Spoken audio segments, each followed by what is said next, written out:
Bueno, efectivamente, este es un artículo que ya está escrito, va a salir publicado, supongo yo, a principios del próximo año, por lo tanto voy a hacer en este momento una síntesis. Hay dos objetivos. Por un lado,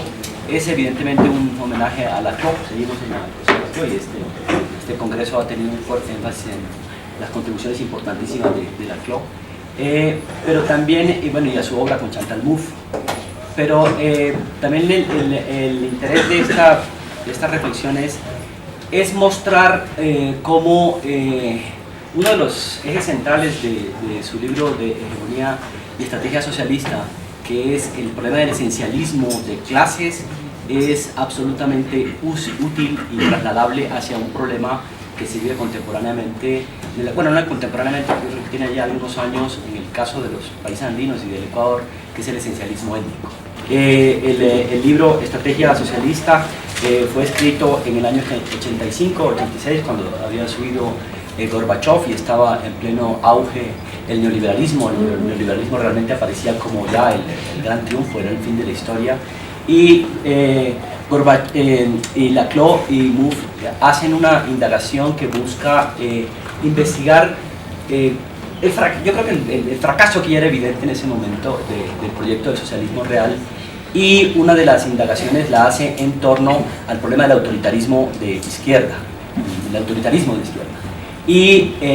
la reflexión la hace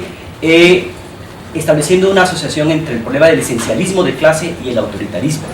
Realmente el esencialismo de clase es una de las razones por las cuales la izquierda del socialismo real se caracterizó por ser fuertemente autoritaria. Esto básicamente porque si el actor construido desde la retórica esencialista no existe, hay que construirlo. Y yo creo que en gran medida la historia de la izquierda nos muestra evidentemente experiencias que fueron terribles respecto a la búsqueda, a la construcción o lo que fuera de ese sujeto considerado esencial. Y hay tres momentos en los cuales reflexiona la CLO y Mouffe, que demuestran históricamente el problema del esencialismo de clase. Por un lado, el proceso de crecimiento económico que los sectores populares europeos tuvieron a partir de mediados del siglo XIX, que contrasta, que problematizan esta visión absolutamente dicotómica de proletarios y burgueses establecida por el marxismo, y lo que se muestra, incluso los historiadores sociales pueden mostrar que en la segunda mitad del siglo XIX los sectores populares y los sectores obreros empiezan a pelear por la incorporación dentro del sistema. Es decir, no necesariamente por plantear un antagonismo radical con respecto al sistema, sino por ampliar los beneficios democráticos. Y esto contradice entonces con la construcción de ese opuesto radical constructor de una sociedad, otra radicalmente distinta. Por otro lado, la otra experiencia que la CLO y Mouffe analizan es el problema del multiclasismo, que de hecho caracterizó a la propia revolución rusa. Es decir, ahí no hubo ese acto esencial pensado desde el marxismo, no fue el que lideró, sino que realmente lo que hubo una confluencia de distintos sectores. Y finalmente está siempre pensando de una u otra forma en Latinoamérica, aunque en el caso de estrategia, en el libro de Democracia Radical y Estrategia Socialista no hace referencia, sino posteriormente en su libro sobre el populismo, pero siempre el proceso de construcción de los estados nacionales, y sobre todo la experiencia argentina, es algo que la CLO tiene en mente para este texto. Y bueno, entonces ya sabemos que dentro de sus planteamientos lo que hace es que privilegia lo político sobre lo económico, es decir, lo que nos permite verdaderamente concebir que no necesariamente se necesita tener una relación con la clase obrera para convertirse en un proletario, sino que un pequeño burgués puede optar por la opción del proletariado también. Es decir, rompe entonces este determinismo económico y privilegia entonces lo político a partir de algo que ya hemos estado viendo bastante en estos días en el campo del discurso, de la construcción, el papel de lo discursivo en la construcción de los sujetos políticos, que es algo que está directamente vinculado con la noción de interpelación que desarrolla el tu ser. Es decir, yo te llamo, y tú te construyes a partir de esa interpelación. Es decir, no es una noción de discurso idealista, sino por el contrario se ancla en el pragmatismo, es decir, en la filosofía lingüística se ancla en el pragmatismo, y por otro lado se asocia con los productos, con el carácter material de la discursividad, no es una discursividad entendida en el plano ideal. Pero bien, eso yo creo que ya lo hemos estado discutiendo bastante en estos días. Lo que sí quisiera un poco detenerme es qué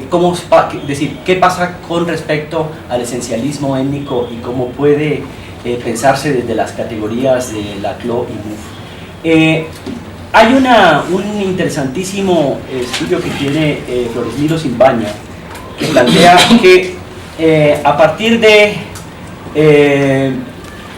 la muerte de Daquilema y durante el régimen de García Moreno, a partir de ese momento los indígenas empiezan a elaborar sus movilizaciones políticas en el marco del Estado Nacional ecuatoriano. Tal vez hasta en el periodo colonial los levantamientos podrían tener ciertas ensoñaciones, incluso incásicas si se quisiera. Ayer había una interesante mesa sobre el retorno del Inca, todo esto. Pero de la segunda mitad del siglo XIX, los levantamientos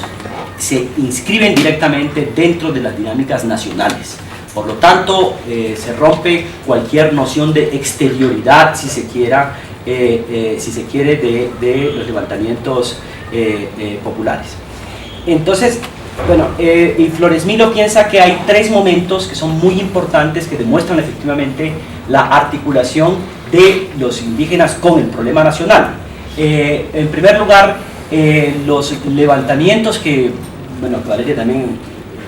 trabaja mucho, Valeria Coronel, el papel de la conformación del Estado-Nación en la articulación de los indígenas con los socialistas y los comunistas y los liberales en la determinación del orden nacional, que es un proceso que va hasta la reforma agraria del 64, y luego lo que tiene que ver los levantamientos encaminados hacia las transformaciones agrarias, que son levantamientos que promueven efectivamente un interés nacional. Es decir, están buscando efectivamente la transformación de las estructuras agrarias, articulados también con distintos sectores de la izquierda. Y luego, a partir de 1990, donde se produce una ruptura muy importante, porque evidentemente aparece en ese momento la posibilidad de, es decir, si los levantamientos habían tenido un carácter relativamente local a partir del año 90, el levantamiento del Inti Raymi tiene una característica nacional, y abre por primera vez la posibilidad de concebir al sector indígena como un sector que hegemonice la lucha contra el capitalismo y la lucha por una democracia radical. Esto incluso tuvo una muy importante expresión en la creación del movimiento Pachacutic en 1995, donde efectivamente se habló de la posibilidad de crear un movimiento interclasista, y además con distintos estamentos, que empujara estas transformaciones que se necesitaban en el país. Y como ustedes saben, el movimiento indígena y con Pachacutic cumplieron unos roles fundamentales en la destitución de Abdalá Bucaram en el 96 y de Yamil Mahuate en el 2000. Pero en el Pachacutic también vino sufriendo internamente unos problemas que no han sido tampoco evaluados muy claramente desde el sector democrático radical, si se quiere, y es que dentro de Pachacutic existían dos tendencias: una tendencia que apostaba hacia la conformación de un sector popular, un sector multiclasista, multiétnico, y también había un sector profundamente etnicista. Este sector etnicista incluso fue el que terminó achacando las distintas responsabilidades de los acontecimientos negativos que ocurrieron en Pachacutic, y fue rompiendo esta asociación y fue realmente debilitando la posibilidad de la conformación de un bloque popular. Y este sector cumplió un papel muy importante dentro de Pachacutic. Y una segunda razón por la cual también se fue debilitando Pachacutic fue por el apoyo a Gutiérrez, ¿cierto? Por el apoyo a Gutiérrez, y eso produjo efectivamente una... ¿Cuáles son, digamos, los argumentos de los esencialistas etnicistas? Que no solamente existen en el contexto del Ecuador, sino también uno lo encuentra, por ejemplo, en el caso de Bolivia. Los principales argumentos son de que el Estado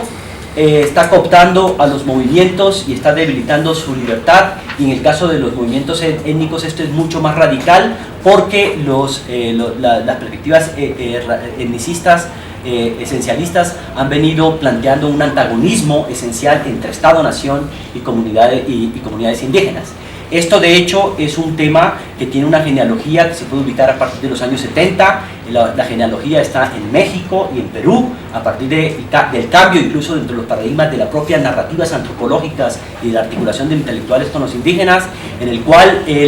unos sectores dijeron que el Estado representa un Estado mestizo, un Estado occidental mimético, y que los indígenas son una reencarnación de movimientos anclados en 500 años. Entonces se establece una dicotomización radical, pero esa dicotomización radical que aparece en los años 70, que empieza a crearse intelectualmente en los años 70, también coincide en general con la crisis de los paradigmas de clases que se van viviendo en ese momento, y con la crisis del Estado-Nación, y empieza efectivamente el proceso de conformación de los movimientos distintos. Bueno, lo otro, la Claude Mouffe también señalan que la búsqueda de actores privilegiados forma parte de la historia de la izquierda. Dice, muchos se han puesto en la búsqueda a partir de los años 60 de un nuevo sujeto revolucionario privilegiado que vendría a reemplazar a la clase obrera, la cual había fracasado en su misión histórica de emancipación. Entonces a partir de ahí donde se han ido buscando distintos actores, ¿no? O sea, que sean los que reemplacen. Bueno, el esencialismo étnico incluso es mucho más radical que las otras formas de esencialismo, porque hay un culturalismo que despolitiza a estos sectores y incluso lo construyen como invulnerables al paso del tiempo y la historia. ¿Cuáles son algunos críticos que hay que representan, que serían del sector de la izquierda? Pablo Ospina, por ejemplo, critica la presencia del Estado en la educación y especialmente en el caso de la educación intercultural, planteando que existe una diferenciación esencial entre los unos y los otros, y que cualquier regulación por parte del Estado simple y llanamente es una perversión de esa especie de pureza representada en la interculturalidad. Natalia Sierra, también que es otra crítica, sostiene, por ejemplo, que Correa es simple y llanamente un privilegiador de la razón instrumental, y que la alternativa para el correísmo debe encontrarse en los sustratos agrarios, de los cuales los indígenas son la encarnación más o menos viva, ¿sí? Y entonces van encontrando que una serie de conceptos que provienen de un culturalismo, por ejemplo, como el concepto cosmovisión, que el mismo Flores Simbaña señala como uno de los elementos más desmovilizadores en el sentido político, porque rompe realmente el carácter de la formación dual o triádica, si se quiere, de las identidades. El concepto cosmovisión crea unidades monádicas, aisladas y totalmente autocontenidas, que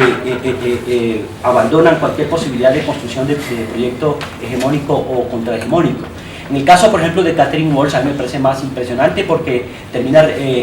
reivindicando a Fausto Reinaga, quien sostiene que los indígenas no deben reivindicar ni a Marx ni a Cristo, y quien sostiene que la lucha de los indígenas viene de muy lejos, desde el mismo momento en que las hordas españolas invadieron la Confederación de Pueblos Indoamericanos. Nuestra lucha es contra todos los vestigios europeos, la ley romana, el código napoleónico, la democracia francesa, el marxismo-leninismo, todo lo que nos mantiene en dependencia, en colonialismo, en la oscuridad, sin permitirnos ver la luz. Esto es simple y llanamente la negación total de la posibilidad de construcción de proyectos populares distintos, y establece incluso una diferenciación radical entre los mestizos, a los que se considera los enemigos por naturaleza de los indígenas, eliminando la posibilidad de la construcción de un bloque popular, y la concepción de la intromisión del Estado dentro de los proyectos regulatorios por parte de los sectores de izquierda contradice, de hecho, los mismos postulados de la propia izquierda, en el sentido en que la hermana con los sectores más conservadores, que consideran a los sectores, a la intromisión del Estado como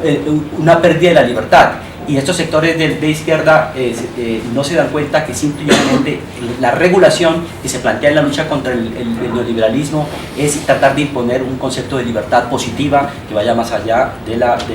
libertad negativa, sostenida tanto por conservadores como por neoliberales y coincidentemente por sectores opositores de izquierda. Gracias.